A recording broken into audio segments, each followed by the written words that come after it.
ailments from long history of excessive parental control.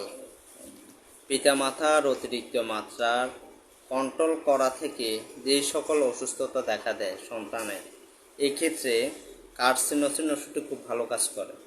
তাহলে যে সকল সন্তানরা অতিরিক্ত মাত্রায় বাবা মার শাসন দ্বারা নিয়ন্ত্রিত হয়ে থাকে, অতিরিক্ত মাত্রা পড়াশোনা, অতিরিক্ত মাত্রা কমান্ডস, এগুলির কারণে দেখা যায় তার শারীরিক এবং মানসিক একটা বিরূপ প্রতিক্রিয়া সৃষ্টি হয়।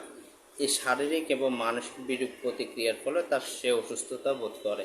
এই সকল অসুস্থতার ক্ষেত্রে যখন উপযুক্ত ওষুধ ব্যর্থ হবে লক্ষণ ভিত্তিতে, তখন আমরা শুধু এই লক্ষণের উপরে বেসিস করি আমরা কার্সিনোসিন ওষুধটিকে অ্যাপ্লাই করলে আশা করি ভালো রেজাল্ট পাওয়া যাবে। তাই উপযুক্ত চিকিৎসকের পরামর্শে সঠিক ওষুধ সিলেকশনের মাধ্যমে, লক্ষণ ভিত্তিতে ওষুধ সেবনের মাধ্যমে আশা করি রোগ থেকে আরোগ্য লাভ করা যাবে।